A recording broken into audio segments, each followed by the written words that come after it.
Hey guys, welcome to another week of the course. This is the only lecture for week 5 of the course because you also have, as you should know from the announcement, you also have student speeches to submit and then to listen to and then to vote on for not only bonus points but for the determination of what the next writing assignment will be. So this is a slightly different week in terms of the way the course rhythm has gone, so make sure you take a look at what it is that the expectations are and what's coming up.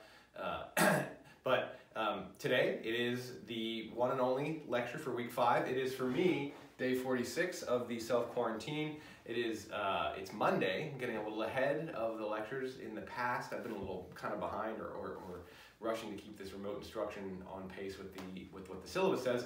Getting a little ahead now. I also just want to point out that we're moving into a new stage of the course in terms of the content. We've moved out of the kind of democratic theory / political analysis about what it is that political reform is oriented towards and what are the avenues available to it and the opportunities and obstacles. And now we're looking at essentially like political reform as it happens through the different avenues, getting from the idea of a political reform to getting it done.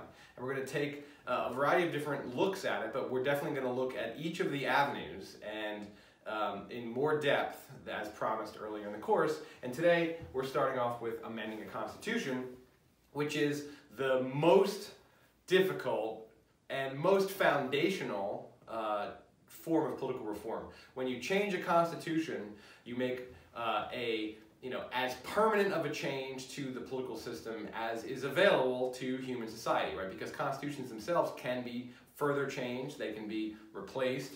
There can, of course, be a political revolution that gets rid of the constitutional system entirely, but it is the most foundational form of political reform, and therefore it's the prize, it's the brass ring. If you have a political reform that you want to make sure is lasting and sort of systemic, the constitutional route is the way that you want to go. Now, for certain reforms, there are no other options available because the reform itself is asking for a change in the structure of what the Constitution has already laid out, or it's looking for something that statutory change wouldn't be able to fully effectuate a transformation of. Now, there are ways to go for constitutional changes that could have been done through the statutory avenue. For example, the U.S. constitutional amendment that forbids poll taxes, that probably could have been done by statute through the 15th Amendment's already new grant to Congress of the power to enforce the 15th Amendment. But it seemed more problematic, one, because it was maybe going to be susceptible to a court challenge that Congress had overstepped its bounds of 15th Amendment powers, but also as a statute it could have been repealed or amended or transformed. So going for the constitutional amendment was essentially the hardest route, but also the one that would most safeguard that reform against future movements of counter-reform. So the Constitution is that avenue, hardest, but also most permanent. Now, I'm going to spend most of my time today talking about the amending the Constitution as a conceptual idea. And so we're kind of dipping back a little bit into democratic theory, but then I'll talk specifically about the U.S. Constitution and political reforms that have been achieved through constitutional amendments, as well as state constitutions. I have a set of examples. It's not comprehensive. I didn't do all 50 states, but I have a set of examples of what it takes to amend different state constitutions. And this particular set of notes, I've made a PDF, and I've linked to the notes in D2L. So the stuff you see me reading from today will all be available to you. I'm going to put very little on the board. It may be, possibly, that this is all that goes on the board. We'll see if I can actually keep my hands off the chalk for roughly an hour or so. Starting kind of at the foundational notion of what amending a constitution as an avenue of reform is about, is that it's a necessary feature of a democratic system, right? Or at least it's seen by pretty much every constitution writer that the Constitution is the foundational set of rules and procedures and institutions and roles for a democratic system, but that there's no reason to think that that should be set in stone. It could be set in stone, but there's no reason why that stone doesn't have extra room and why you wouldn't want to chisel other things onto that stone. Or why it should be set in something a little bit more malleable than stone so that you can make erasures. I don't need to get too wrapped up in mixed metaphors here this early in the lecture anyway. But there are two countervailing forces or considerations that are taken into account when saying, okay, there needs to be a method to revise the Constitution, but how easy should that method be? What should it be? What should the procedures or institutions or role or regulations that are built into the Constitution itself, what should they be? And the two countervailing considerations are responsiveness and stability. Right? Both of these are really important values when you're talking about the foundation of a political system. When you establish a democratic political system by writing a constitution, by gathering people together who are representatives of the people who are going to have to live under that constitution, and not only representatives of the people who are going to have to live under it, representatives of the future as well, right? The people who gather for constitutional conventions are determining the political system not just for their constituents at the moment, but for their generational constituents. So it's a pretty significant act of representation. There are lots of questions of design, right? What kinds of roles and rules and institutions and regulations? But a big one here, and it is often like the last part of a constitution. All the stuff is written, and then okay, here's the amendment process. Responsiveness is important because as the essentially delegates of a generational constituency, there's a basic understanding that the future is going to look different. And I mean, that's just a basic understanding in human life. But the future is going to look different. There's a basic understanding that there needs to be room for this system to be a living, breathing organism that responds to the way the future is different. Not every problem that might arise, not every idea, not every social movement, not the nature of the dominant political values that exist in the moment are going to endure for all time. And what are those changes going to look like? It's impossible to know. So the founders, the writers of a constitution, know that it's important to create, not only create a mechanism, but to make sure that mechanism is responsive to the future. Yet, stability, the countervailing force, is also important because if you make a constitution too easy to change, what you're doing is you're generating the possibility that political expectations, systemic expectations are going to be disrupted so frequently that the system itself might lack legitimacy, it might be confusing to people, political outcomes could be too open-ended, and there could be too much change.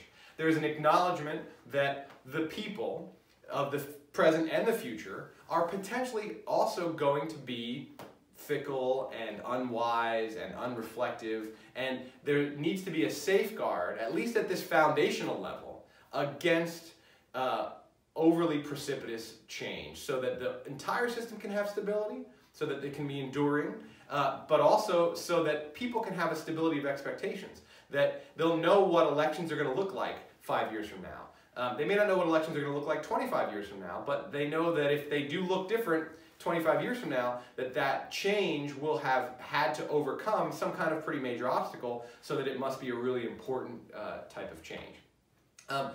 There's also, just at kind of a levels of analysis, reason to make the fundamental system more stable than sort of the statutory system, is that normal politics, what we might think of as normal politics, the day-to-day battle over policy, the making of statutory law, the remaking of statutory law, the further regulation through executive branches, the acts of judicial review, these are normal politics. This is the stuff that goes on a daily basis. It's part of the struggle of political actors seeking to get what they want out of the political system. That a constitutional scheme sets up the arena for normal politics. And what you want to do is to make the nature of that arena flexible for the future. But you don't want to make the arena making and the arena remaking as open as normal politics. There's kind of this distinction between normal and extraordinary politics. And amending a constitution belongs to extraordinary politics versus normal politics. If amending a constitution were too easy, if it were basically either identical to or virtually identical to the normal statutory process or the normal regulatory process or even the process of judicial review, then it obliterates an important distinction between foundational questions and day-to-day questions. Day-to-day questions get answered in the structure that's set up by the foundation. And the foundation itself is important to be able to change, because if you don't, then the answering of the day-to-day questions may become problematic in terms of times have changed, right? So if it's really practically impossible to alter a constitution, daily politics will become more and more divorced from the reality of daily life. So extraordinary politics is necessary to provide responsiveness and flexibility, but it also should be in some sense immune from the same kinds of transformative forces. There's a good reason in democratic theory to have amending a constitution be harder. Now, knowing that kind of abstractly, that there needs to be a balance between responsiveness and stability, that both of those concerns are legitimate and both of them have to be built in. Now the question is, in what proportion? How do you balance them? How much stability do we want to get, and knowing that additional levels of stability are going to result in decreased responsiveness. So there's an automatic trade-off between these two. I said I wasn't going to do the board, but here it is. I'm definitely going to do it. Trade-off, right? And the stability gives us essentially the knowledge that extraordinary politics will be infrequent, and they will only happen when the times call for something that is extraordinary. Right? That's what extraordinary means. It's extraordinary, above the ordinary. Responsiveness, we want to actually make it possible for extraordinary politics to be accessible to the people. But how accessible? What are the trade-offs? What's the balance going to be? So that's the basic sort of philosophical landscape of the question about how do you set up a mechanism for amending the Constitution. Now, there are a lot of answers to that, but there's no right answer, right? Whenever you're talking about trade-offs between two equally valuable, or at least not necessarily equally valuable, but very powerful values or considerations, like both responsiveness and stability, both of which are super important to a democratic society, there's no right balance. There's no right answer. There's no like, oh, okay, if we just do the math and carry the one, and okay, here's the procedure for amending the Constitution. It isn't that way. You're always going to have a lot of different options for the extraordinary politics, for the constitutional amendment process that are legitimate and compelling and reasonable and strike a good balance between these two kinds of things. The question always has to be, what kind of balance do we want? Now, I've put up here the contrast between the U.S. Constitution and state constitutions, and just by having the diagram already done, I'm kind of giving the spoiler. The U.S. Constitution provides an enduring framework, and the state constitutions provide opportunities to have laboratories of democracy. In other words, experimentation, right? Here, at the U.S. constitutional level, the decision was made to make the amendment process extraordinarily difficult. And that process is 2/3 of both houses of Congress plus 3/4 of the states. Theoretically, that could be a higher obstacle, but that's about as high as it gets, right? Theoretically, it could be 3/4 of both houses of Congress, and the president has to sign it, and 4/5 of the states, right? That you could always up these numbers, and you can always make it consensus required. There is actually one change that does require consensus, and that is changing equal representation in the Senate. no state can be denied equal representation in the Senate without its consent, which means essentially 100% agreement for that. So it could always be higher, but this is a relatively high bar. And the U.S. Constitution has only been amended 27 times, and really, because the Bill of Rights was one lump, and so I consider 1 through 10 to be one amendment, really has only been amended 18 times over the course of now 230 plus years, 233 years. And that's an average of one every 23 years, though the way it's worked out is there have been eras of sporadic constitutional amendment. Obviously the Bill of Rights, but then the founding generation passed the first 12 amendments. So 1 through 10 was done all in one act, and then the 11th Amendment was in 1793, and the 12th Amendment was in 1803. So the founding generation, the people who actually wrote the Constitution and created this level of stability versus responsiveness, because this is obviously skews towards stability. They themselves amended the Constitution 3 times, so the bar was not so high that they didn't do it. And really, all 3 of those, though, were kind of fixes. They were things where like, oh yeah, here at the Constitutional Convention we didn't quite get it right. So it wasn't as though they were responding to changing terrain. They were really just kind of fixing things up that they didn't anticipate would play out the way they played out. Following that, there was the 13th, 14th, and 15th Amendment that was passed during and immediately after the Civil War, the Reconstruction Amendments, which resulted from a very specific political conflict. And it was really less about responsiveness and more about power. The reason why the 13th, 14th, and 15th Amendments were added to the U.S. Constitution was because the Union won the Civil War and was able to impose its view of what the Constitution should become, skewing it towards greater level of federal power and skewing it towards fewer states' rights. Still not eliminating states' rights. States' rights weren't obliterated by the Union victory in the Civil War, but definitely giving the federal government more tools, and then also putting in specific new requirements that nationalize the system of rights, for example, with the 14th Amendment, and expanded voting rights with the 15th Amendment, and ended slavery, essentially obliterating one version of a state's rights, the most important state rights that the southern states wanted to defend by seceding from the Union, was the right to have a slave system. So that all happened at once, and that was in 1865 to 1870, and the previous amendment before that was 1803, which was the 12th Amendment. So there were 50 plus years, or 60 plus years between amendments in the Constitution. That's because the stability was so strong. There were proposed amendments all along that way. There have always been proposed amendments. There have even been a number of amendments that have reached the 2/3 of both houses of Congress threshold that have not crossed the 3/4 of the states threshold. So it's not as though there aren't consistent attempts to amend the U.S. Constitution. They're just not very successful.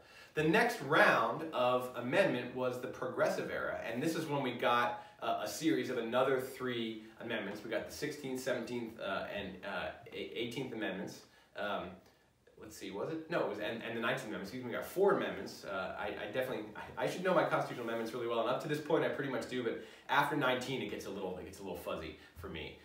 They're in the Constitution, they're on the internet, you can look them all up. My point is that from 1870, when the 15th Amendment was passed, until 1913, when the 16th Amendment was passed, another 43 years, right? Essentially 2 generations passed. And this has been relatively typical, that 1 or 2 generations pass between bouts of amendments. And so the U.S. Constitution, while we have 18 amendments and an average of 1 every 23 years, which I consider that to be roughly a generation, we get on average 1 new amendment per generation. We don't really get a new amendment each generation. We get bursts of them every couple of generations.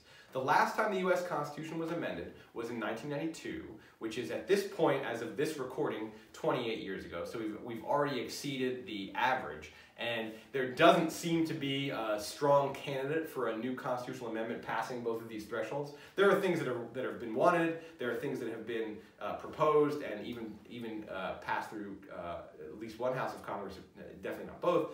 But it just seems like we're a long way away. The clock is ticking and the average is getting higher. And in fact, really the last time the U.S. Constitution was meaningfully amended was in 1971, which is fully a half century ago, 2 full plus generations ago, with the lowering of the voting age from 21 to 18, requiring that barring states from having voting ages higher than 18. That was a meaningful change because it was an expansion of voting rights. And the 27th Amendment, ratified in 1992, was actually not a new amendment. There's a weird story behind this one in that, so the 27th Amendment prevents Congress from raising its compensation, from giving itself a pay raise, until the next election cycle has happened. They can pass a bill and the president can sign into law giving themselves a pay raise, but that pay raise can't take effect until the next Congress is sworn in. And the idea being that this is a check on the power to set your own pay, right? Most people don't get to set their own pay. Congress gets to set its own pay. The idea of this amendment is to make sure that the people have the right to weigh in on the people who give themselves a pay raise. So if you vote a pay raise for yourself, you then have to, before you get that pay raise, you have to actually go back to the voters and get their approval for you to get that job back. Somebody's going to get the job. The pay raise is going to happen, but you may not get the pay raise.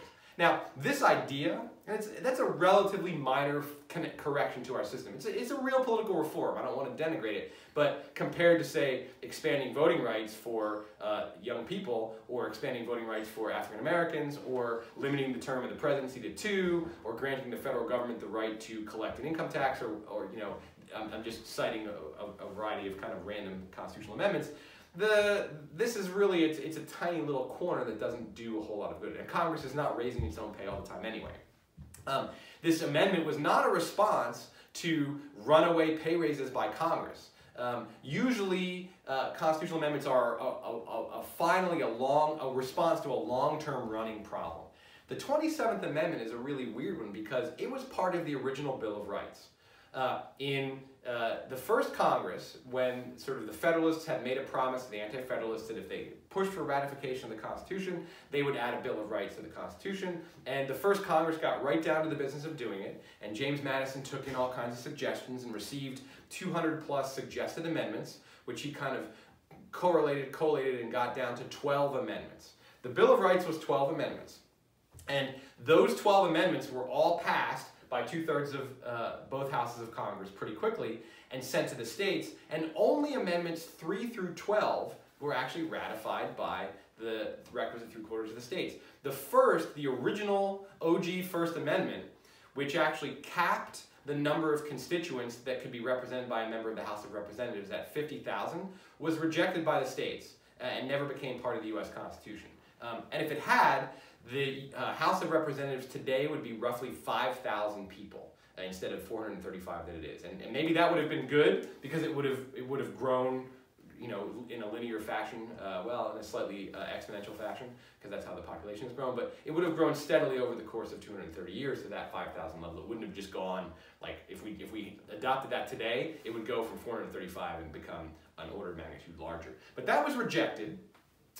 The Second Amendment was also rejected, and the Second Amendment was the limitation on Congress giving itself pay raises that later became the 27th Amendment. And the reason it became the 27th Amendment is because a graduate student in Texas, I'm pretty sure it was the University of Texas, was doing research on constitutional history and came across the original Second Amendment, which had passed 2/3 of the Houses of Congress, and the 3/4 of the states hadn't ratified it, but in his research and analysis of sort of constitutional scholars, the original 2/3 grant of this is a legitimate amendment that can go on to 3/4 of the states hadn't expired. And there was no expiration built into the Constitution, and constitutional scholars accepted the fact that once an amendment had received 2/3 of both houses of Congress, there was no clock ticking. It didn't last until the next election of Congress. It didn't last until there was no deadline. And so that Second Amendment and the First Amendment as well were still essentially alive. He kind of made this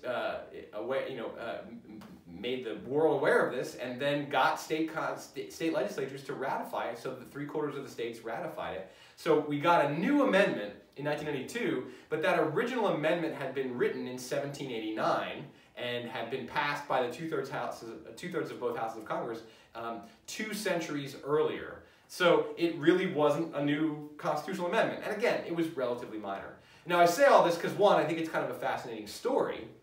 And what has subsequently happened, and not because of this guy's research, but because of the realization that this was a problem, is that when Congress has voted 2/3 of both houses for a constitutional amendment, it has put a timeline on that, so that if 3/4 of the states don't ratify by that end of that timeline, then the congressional grant expires. That's what happened to the Equal Rights Amendment, which never did become part of the U.S. Constitution. It was passed by 2/3 of both houses of Congress. Not enough a bunch of states ratified it right away, but not 3/4 of the states. There was a big effort to try to get it there. Congress extended the deadline, and it missed the deadline again, and so it expired. There have been efforts since then to reintroduce, it's actually been reintroduced, the Equal Rights Amendment, several times, including most recently, but it's not getting anywhere near the 2/3 of both houses of Congress that would need to go to 3/4 of the states. And it's not clear that 3/4 of the states would ratify it, even if it were passed through, just like it happened in the 70s that it didn't. That shows, that was partly savvy on the Congress's part. Let's put an expiration date on this.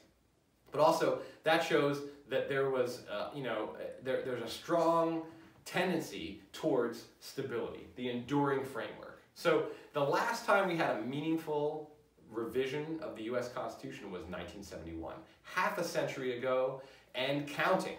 And that's partly because of this, and partly because of something that often arises in political systems, which is a set of political traditions that can come to actually have the same level of power as actual institutional features.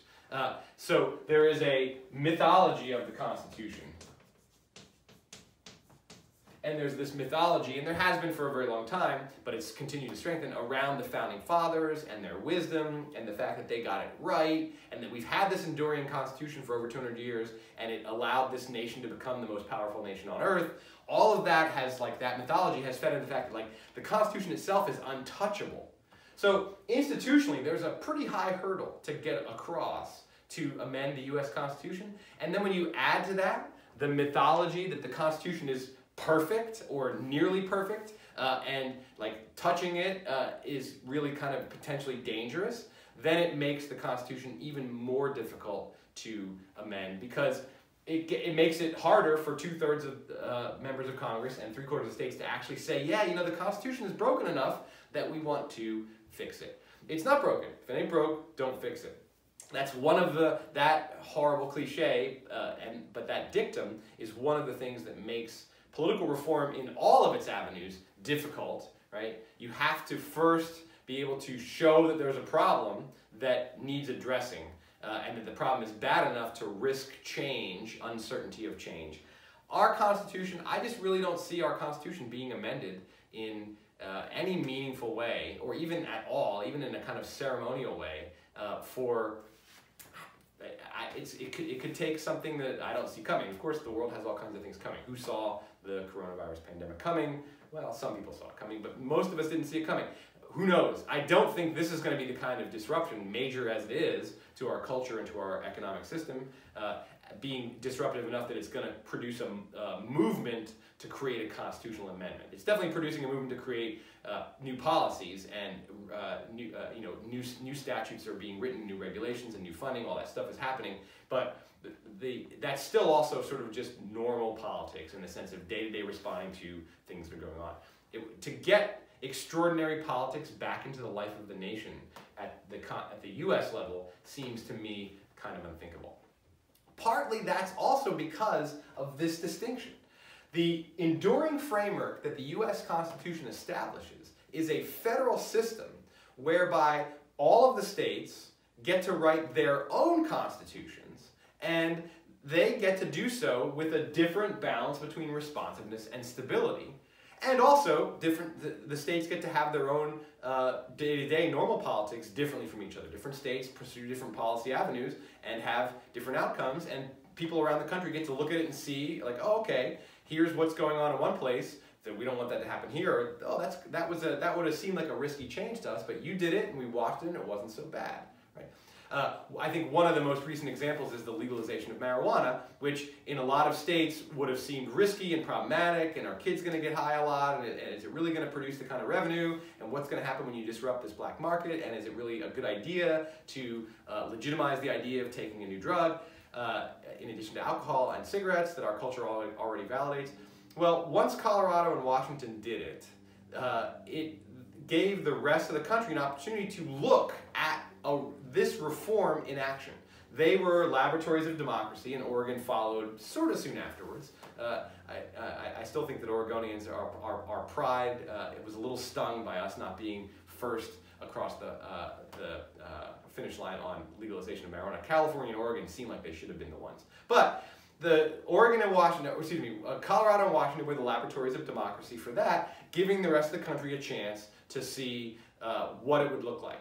Oregon was actually an early laboratory of democracy in an even more foundational way, and we should legitimately be proud of this, and I mentioned this a bunch, and that is direct democracy, the initiative, referendum, and recall. That was a pretty radical form of political reform at the time that seemed uncertain, right? What are the risks? What is it going to be like if you let the people actually directly vote on policies and recall people that they've voted into office before their term of office expires? Doesn't that seem potentially dangerous and problematic? It's maybe creating a level of instability that is difficult that's gonna hurt the political system. Well, you don't have to do it on a national scale. You can do it on a local scale and watch how it plays out, and then it can be adopted by other states, and then possibly eventually, not in this case was it, but possibly eventually adopted by the nation as a whole. Direct democracy spread to about half the US states, and so it caught on, but it didn't universalize, and so it indicates that in some states that balance between responsiveness and stability without direct democracy continues to be seen as a good trade-off, whereas in the states that have it, the greater responsiveness at the sake of stability is seen as the better trade-off. And I don't think either one of them is right necessarily. A state that doesn't have initiative and referendum, there are certain problems that system presents to popular movements getting policies they want, but also there are certain benefits of immunizing the policymaking process from the process of developing ballot measures. So, if I had to choose, I would prefer to live in a state that has direct democracy, and I do. Like, I don't live in Oregon because it has direct democracy, but I'm glad to live in a state where this mechanism is available. But if I moved to a state that didn't have it, I wouldn't be like, oh, I gotta get direct democracy in this state because it's not democracy without it. I see that there's a legitimate benefit to a state that doesn't have direct democracy as well. In terms of stability, right? It reduces responsiveness and increases stability, increases the difficulty of making new policies so that the way things are now is the way things are going to be. It increases expectations, and it creates a motivation to work really hard through the political system as it exists to make any change that you need to make.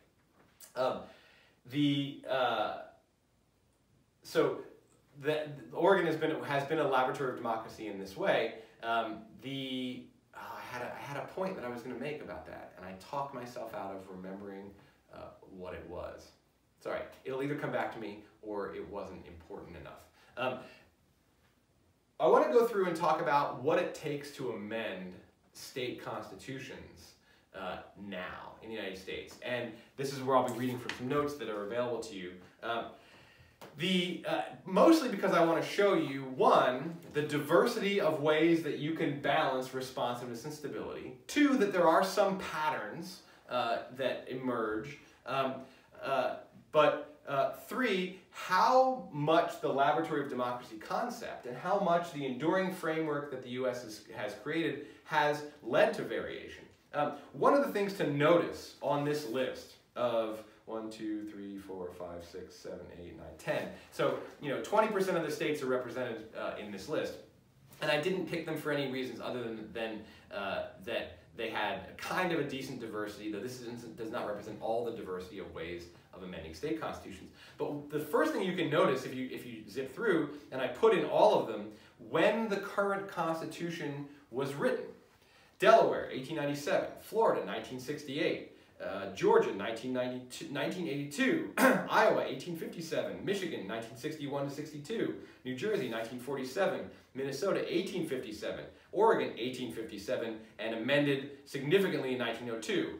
Pennsylvania, 1873, South Carolina, 1895. So we have constitutions in effect that are as old as 1857, 160 plus years of an enduring state constitution. So some state constitutions have created enduring frameworks, though even in those states that have really old constitutions, there have been way more than 27 amendments. So even the oldest of our laboratories of democracy, the ones that have had the state constitution be in effect for the longest, have been more flexible, have struck a different balance than the U.S. Constitution does. And constitutions as recent as 1982, Georgia, right, has a constitution, and it replaced the previous 1976 constitution. So Georgia, in the span of 6 years, had 2 different state constitutions. One of the reasons why that is because state constitutions have built into them provisions for constitutional conventions.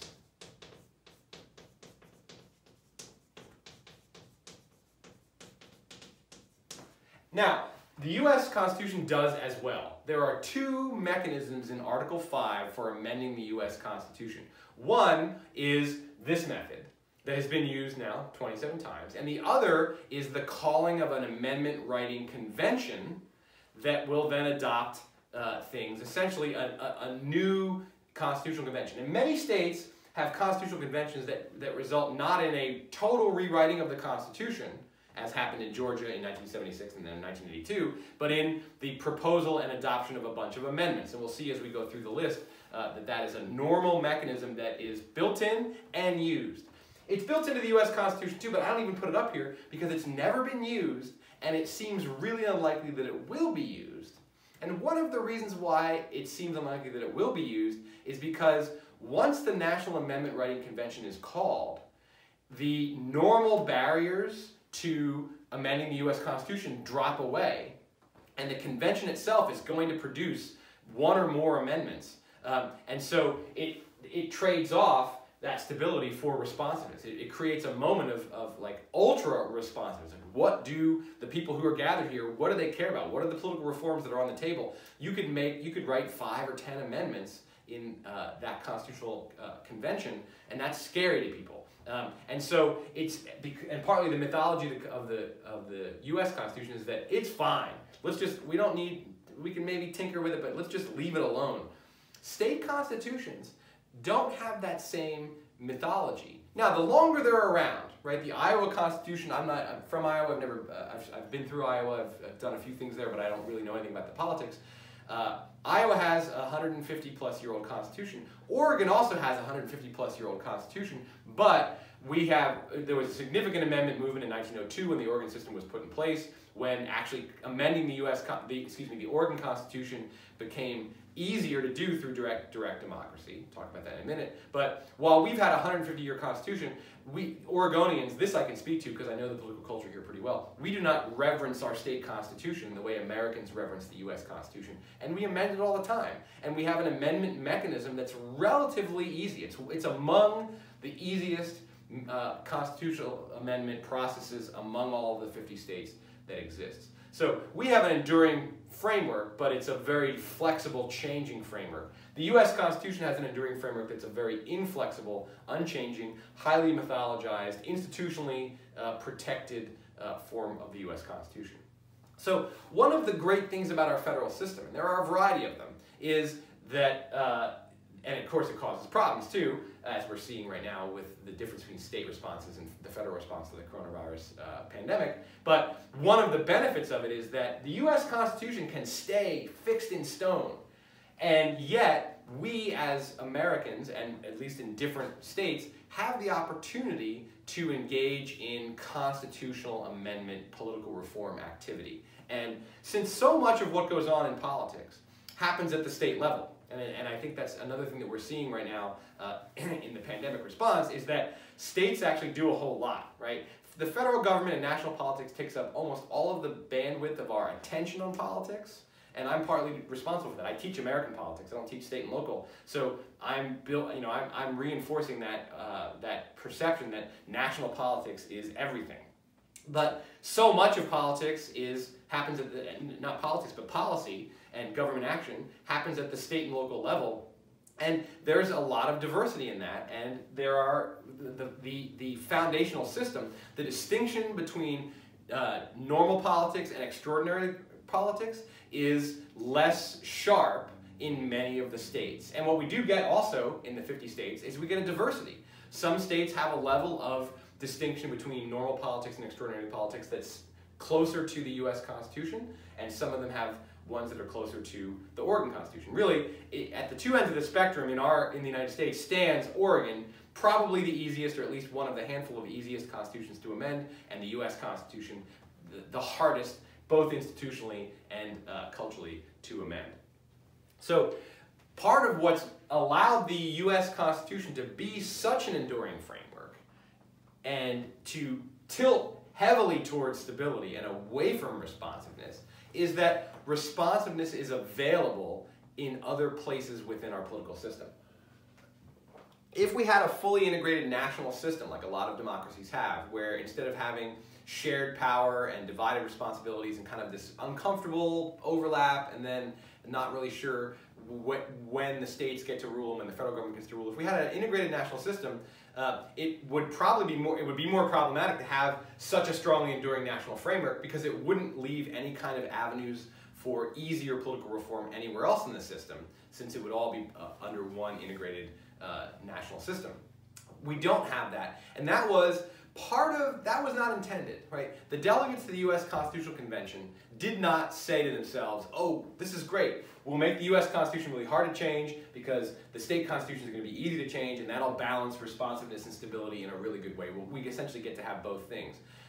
It ended up that way because the members of the Constitutional Convention were all delegates of states, and one of their primary goals in Philadelphia in 1787 was to preserve the power of states.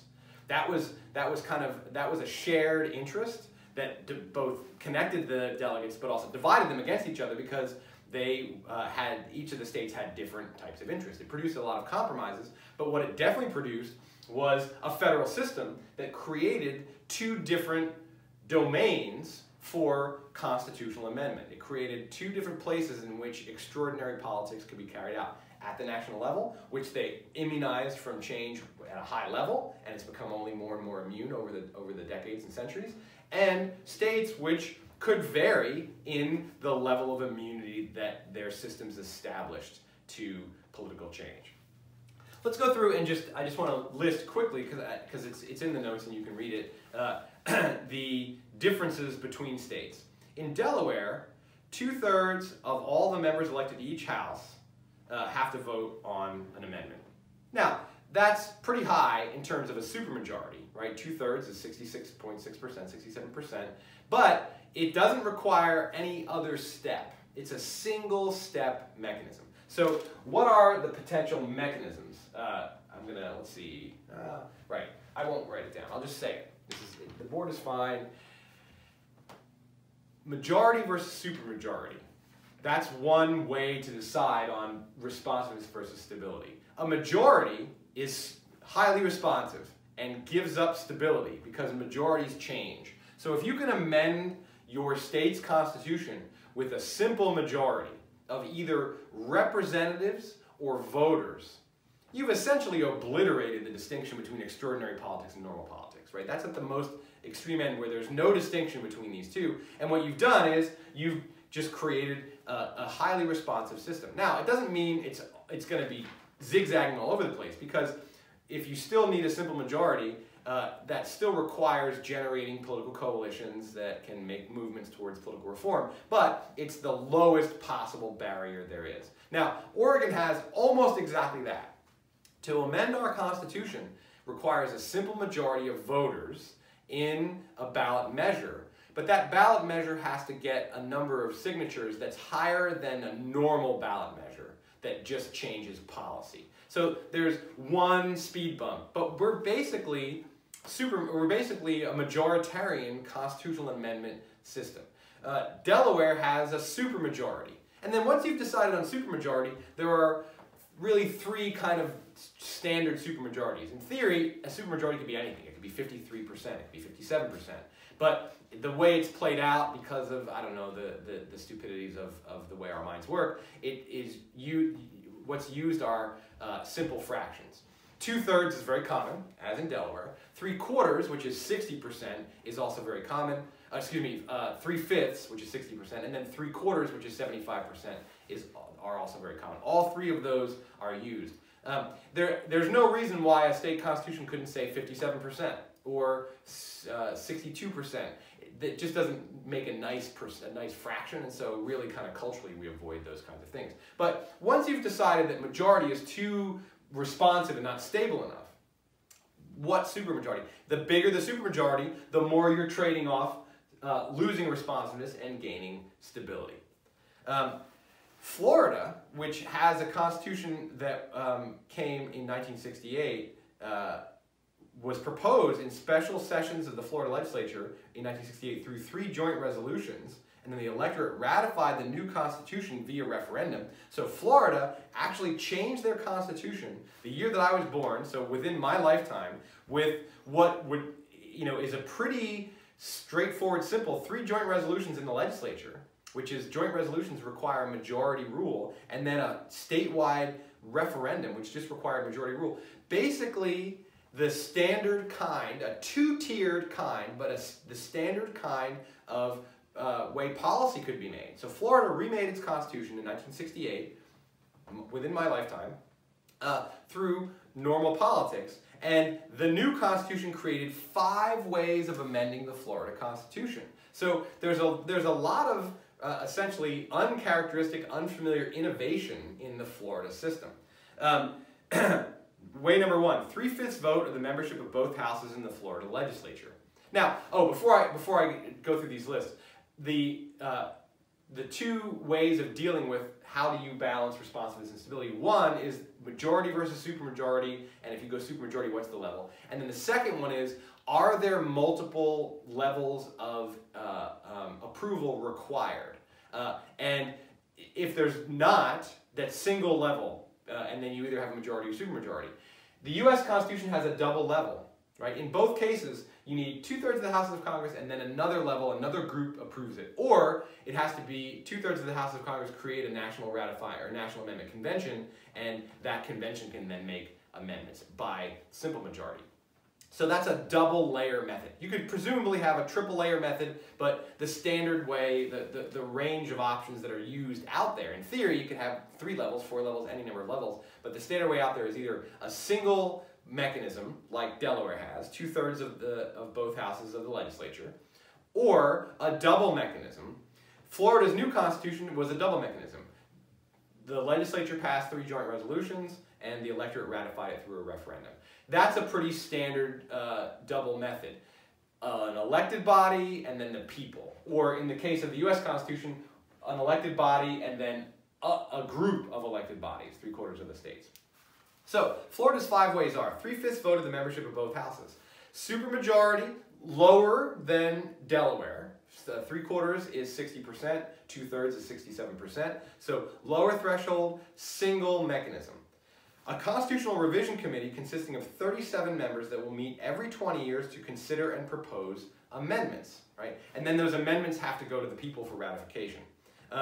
Taxation and Budget Commission consisting of 22 members that will meet every 20 years to consider and propose amendments. So Florida builds in 2 20-year revision commissions that may or may not result in any kind of amendments, but it is a regularized process. This is really uncommon in the states.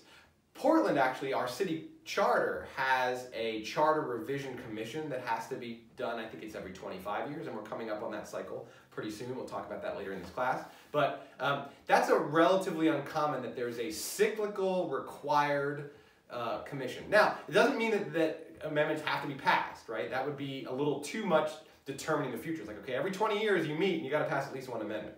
So there's no requirement that they do it, but by creating these two commissions that come every 20 years in Florida, there is a regular generational opportunity to change the Florida Constitution. Fourth method, Constitutional Convention to consider and propose amendments, which is what the U.S. Constitution has as well. And then the fifth method, a single proposed amendment to appear on the ballot. So the Ballot Initiative. Now, I don't have all the details on this. I haven't done the full amount of research that I probably should have done for this lecture, but I think that the signature requirement is higher, and this can also be done through a referendum instead of through an initiative, so I don't know. But notice that Florida has a mixture of methods, and this is actually a pretty good menu. Like, other states use a variety of things that come from this menu. 5 different methods. So Florida has a relatively recent constitution. I mean, it's 52 years old now, but that in constitutional ages, that's actually kind of adolescent, really. For me, I'm middle-aged, but this is not a middle-aged constitution. A middle-aged constitution is really more like the Delaware Constitution, which was passed in 1897. That's 123 years old. That's middle-aged for a constitution. Florida has a relatively, call it a 20-something constitution in terms of cultural terms. Iowa has 2 ways the Constitution can be changed: a legislatively referred constitutional amendments, in other words, referendum only, not initiative. So the legislature writes a constitutional amendment and then sends it on for a referendum. So here we have simple majorities, but a 2-tiered method. You could have a 2-tiered method that's supermajorities, like the U.S. Constitution has. You can have a single method that's a single level that's either supermajority or majority, or you could have a double level that's both simple majorities, or a constitutional convention that could be called.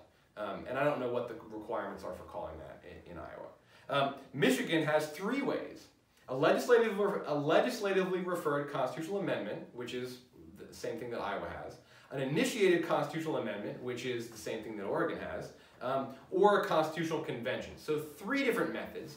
The legislature refers, that's a double method. The people can initiate one, that's a single method. Or a constitutional convention, which is yet another different double method. Or double layer, I shouldn't say double method, double layer. New Jersey has a kind of an interesting approach. The current Constitution of the state of New Jersey, ratified in 1947, a potential amendment is submitted through the Senate or General Assembly. Thereafter, if the amendment gathers at least 3/5 of the votes of both the Senate and the General Assembly, it will be submitted to be voted upon by the people of New Jersey. If the amendment gets a majority of votes, it becomes an amendment. So a double method, supermajority in both houses, 3/5, a smaller supermajority than in Delaware, the same size supermajority as in Florida.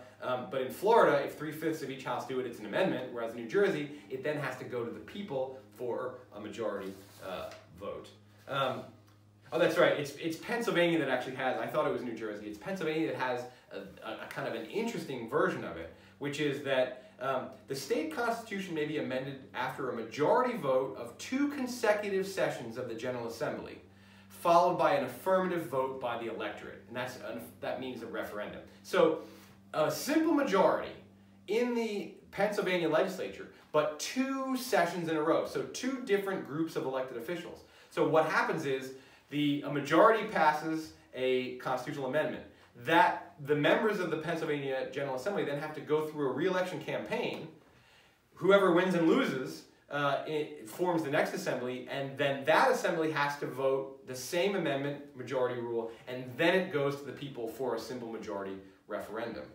Or what it calls emergency amendments that are voted by 2/3 of the General Assembly, followed by an affirmative vote of the electorate. So either 2 consecutive simple majorities followed by a simple majority referendum, or a single 2/3 majority in the legislature followed by a simple majority in the referendum. So that's an interesting version of the two-tiered methods. All right, you can look at the rest. There's only a few more. I don't feel the need to actually exhaustively discuss them all, because what I think shows up from this small survey, and the other states, you know, none of the states have anything that's radically different than any of these, or I would have put it on the list, but the states have all kinds of varying methods, and just as all the states have different varying types of political systems, for, you know, just one distinction, half the states have direct democracy, the other states don't have direct democracy.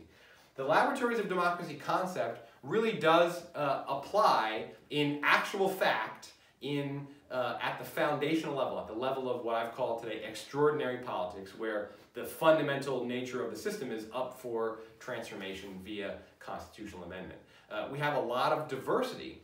What this means too is that there are places where it's easier to make political reform than other places. So the level of immunity of the American political system to foundational political reform that happens at the constitutional level, that changes the very nature of the system. All forms of political reform change the nature of the system, but a constitutional amendment is the most foundational. The level of immunity varies quite a bit, which means that the level of opportunity varies quite a bit.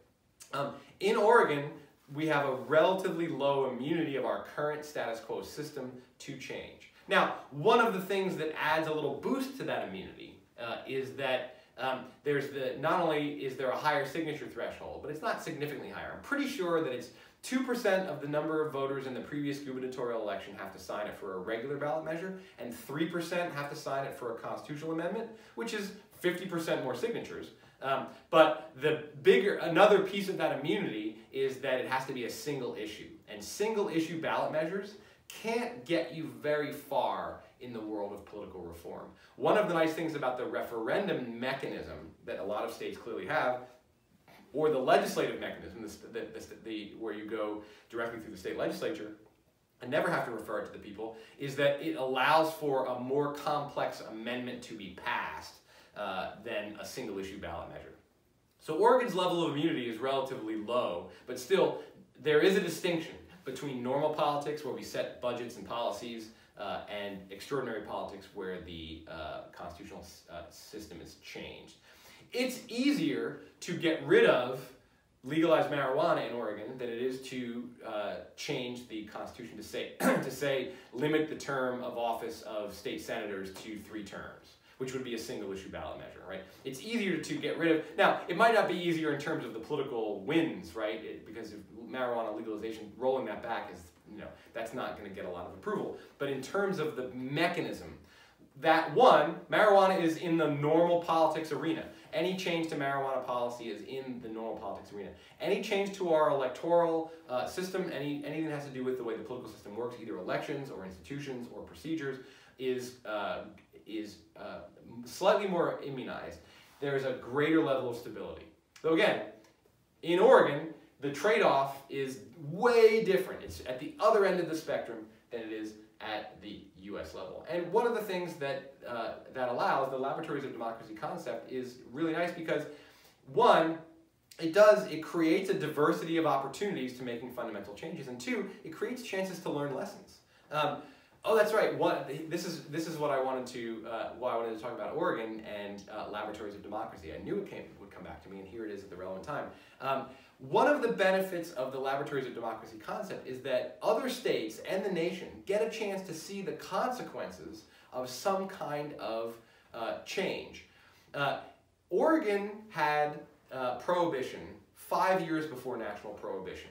Oregon passed a statewide prohibition in 1915, and it was 1920 that the whatever amendment, I always forget which amendment it is, 18th Amendment, I think, that I always mix up. I think 19th Amendment was women's rights, women's voting rights, and 18th Amendment was prohibition. They happened in the same year. Oregon had a temperance prohibition for 5 years earlier than that, and there was actually, Oregon had one of the most powerful temperance movements in the country starting at the beginning of the Progressive Era in the 1890s. Oregon passed it. If the nation had waited longer to see what Oregon's experience with prohibition had been like before passing national prohibition, then I believe that we never would have had national prohibition, because the unintended consequences, the rise of organized crime, the creation of a giant population of regular citizens, otherwise regular citizens who were in fact engaged in an outlaw activity, drinking alcohol, the backlash against the fundamental, essentially assault on individual liberty that prohibition represented, all would have been seen in all of its aspects if, let's say, Oregon had passed prohibition in 1905, or if the United States had waited to pass the Prohibition Amendment for another decade, because all of the problems that arose nationally almost certainly would have arisen, at least to some extent, in Oregon. So this was an example where we were a laboratory of democracy for prohibition, which was in fact, while it was sort of, it undermined individual liberty, it actually was, based on a social movement that was intended to have beneficial social consequences, right? Alcoholism, domestic abuse, unemployment, loss of productivity, these were all major consequences of a nation that had a high level of alcohol consumption. So it was a progressive era reform, not a political reform, but a policy reform that moved through the constitutional amendment phase. Because constitutional amendments aren't just for political reforms. This was actually a social reform that had a really good purpose, and it had a lot of unintended consequences. And if the standard laboratory of democracy sort of process had been followed, instead of Oregon did it and then boom, really by the time Oregon had prohibition, the national prohibition movement was pretty far along, and so it was really unstoppable. It wasn't as though there was success in Oregon and then the temperance movement turned its eyes towards the rest of the nation. The temperance movement was already working at a state level and at a national level at the same time. But if there had been patience, if 3/4 of the states after the 18th Amendment had been passed by 2/3 of both houses of Congress, had said, let's just wait and see. Let's hold on for 5, 10 more years, and let's wait and see what goes on in Oregon. And if it's good, then we'll follow. And if it's problematic, we won't follow. And I think that actually with marijuana legalization, which is, it's a similar issue, deciding whether you're going to let people, grown adults consume a particular type of substance or not, I think that there's a similar weighting, and we've now reached the point where the early adopters of legalization, Colorado and Washington, and then the second wave of early adopters, Oregon and California, have had enough experience with it, and there's been, the concerns that kids are going to be doing more marijuana, that the revenue's not going to be, that the black market will fight back, that it will lead to greater levels of crime. All those fears have turned out not to be true, and the revenue source and the mechanism for regulating this new market and the economic participation of growers and cannabis stores has all integrated nicely with the normal official economy, to the extent that actually in the Oregon stay-at-home order, cannabis stores were considered essential, along with grocery stores and liquor stores. So that's about as integrating it into the sort of normal economy as it gets.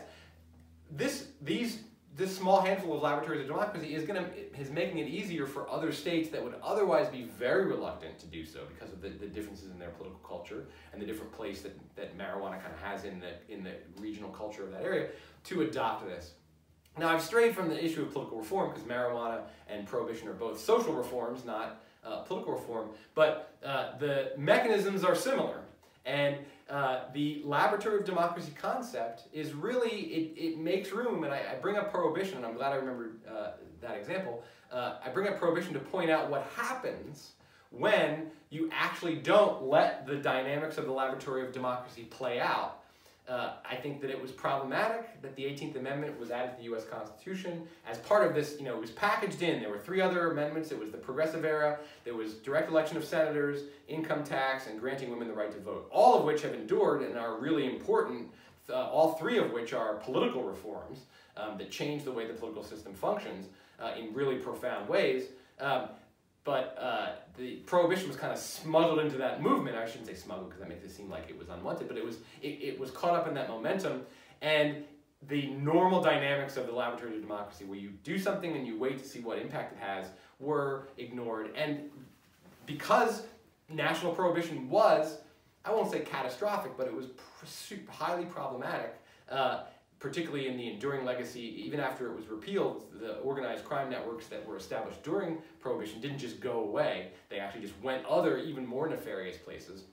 That the laboratory democracy concept is a really solid idea in democratic theory, particularly when you have a federal system where you can balance, right? You can make this trade-off in different ways because none of the versions of that trade-off are correct. None is demonstrably better than the other ones. There are really good reasons to favor stability. There are really good reasons to favor responsiveness. There are really good reasons to tilt in one direction versus the other, and there are really good reasons to try to achieve a kind of a sort of a nice balance between the two so that neither one or the other is stronger than each of them.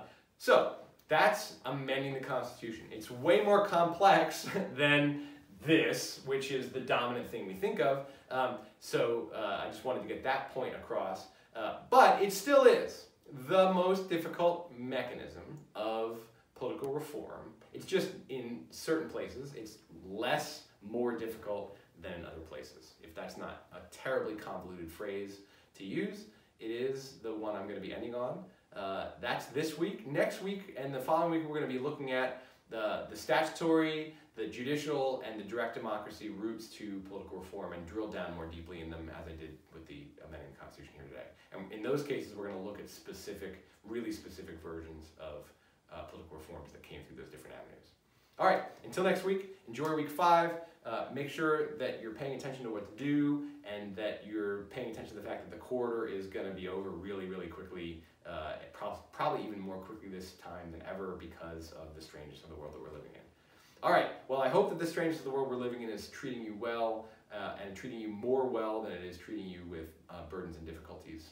And until next time, I'll just say goodbye.